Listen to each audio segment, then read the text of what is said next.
Welcome back. This text is read in the best voice I could find.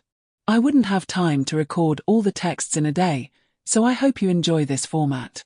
Oh, it's still me behind every word and lesson. This is a reflection I read yesterday before sleep. I fall asleep with a different person from the one who wakes up inside me. She seems more connected to this planet, more connected to reality than what those who live on this planet imprint. And within her, everything from everyone accumulates.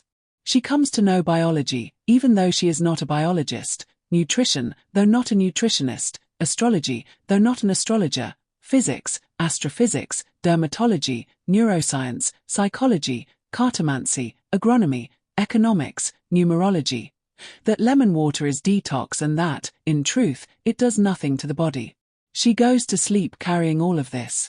I sleep face down, and the weight does not rest on my back but on the front of my body, turned toward where gravity calls me.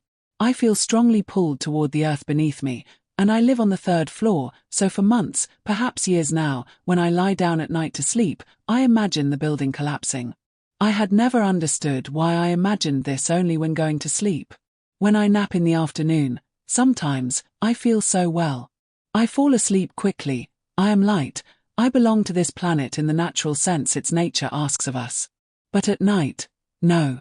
At night I become dense. That's it. I do not become heavy, I become dense. As if I attracted all unnecessary content, all the emotions and beliefs of people I do not know, every new trend and every future trend we are already being prepared for.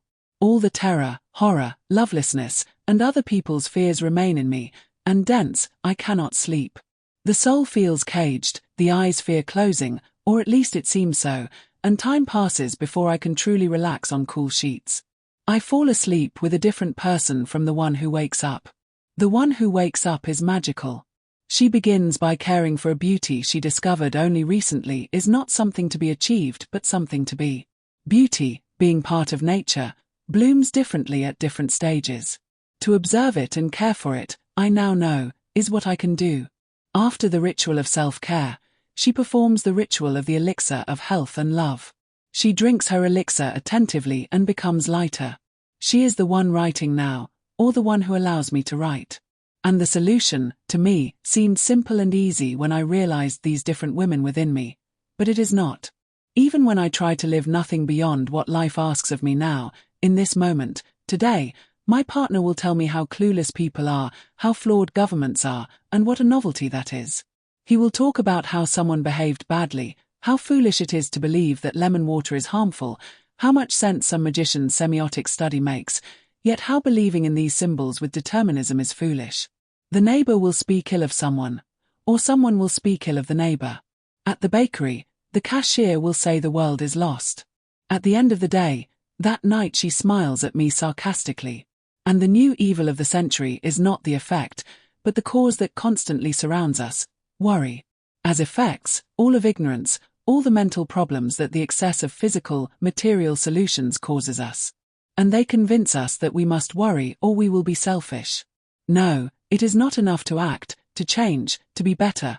One must know, one must worry.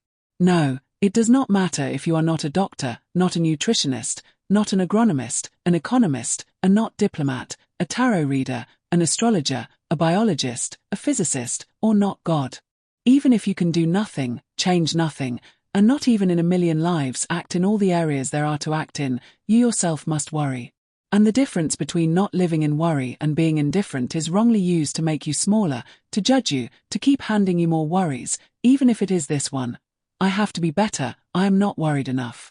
If there is anyone who can live with all the information and sleep well after their 20s, introduce them to me and introduce them to a scientist, for they will be a subject of study. And should I, become uninformed? That is my question. How? To what extent?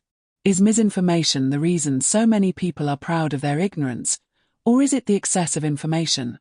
And is this something new, or has it existed since newspapers became synonymous with intelligence and a source of truth, even though it is often information outside the scope of knowledge of whoever digested it as they could or wanted, making you understand it as they digested and wanted? No offense to journalists. There are those who try to rely on specialists without adding personal tone to headlines and conclusions. They are, and always have been, rare. It is better not to know than to know wrongly. It is better to add reasoning and logic than to consume information pre-chewed by opinion, belief, and someone else's bubble. One adds far more value to oneself by truly knowing one thing than by having seen or heard about every water with something that changes someone's life, every neuroscience trick that claims to cure what was never diagnosed. Do you know, do I speak to myself, how many studies support and contradict the same topic until they reach a consensus that may, with new technologies, change in the future? All of them. All. Before, this remained within the niche of research, among those who discussed it, or very little came out, and the back and forth made us question its validity. Now the first result is heard and believed forever, without understanding that it can and will change. Economics changes. Medicine changes, or evolves, as they like to say. Sociology, geography, physical theory, mathematical, theological, historical notions change. If even what existed, without adding or removing anything, changes, how do we want to know so much? And worry about everything? And act on everything? Yes, it is necessary to become less worried, to avoid information, and to deal with what life asks of you now. My life asks of me grammatical corrections and geopolitics, because that is my job, and that already changes my day and demands much of my emotional energy. If someone's day is about harvesting potatoes, harvest potatoes, have one or two hobbies, and stop listening to those who say you must worry. Decide with love, never with revenge, anger, or idolatry, and you will manage to choose what is best for you and for everyone. And this, though said simply, is already a lot for anyone. Some time ago, I saw a woman on the news being threatened by another with a knife at a bus stop, boredom on her face, because she might miss her bus to work. When asked what she was thinking, she showed she was worried about what she had to do, not about lemon water, salt, whatever. In her case, it was the lack of monetary privilege, which becomes a privilege of time, that makes one have to know and worry. I hope she gains the privilege of time, but never worries about more than what she worried about that day, the worries that belonged only to her. It is no coincidence that these are the people who are truly seeing the changes in the world clearly, even without greedily consuming the excess of information that surrounds us. After understanding all this, I thought about how I could change the way I sleep, or try to sleep, and I thought about informing myself about groups, schools, and universities on various subjects.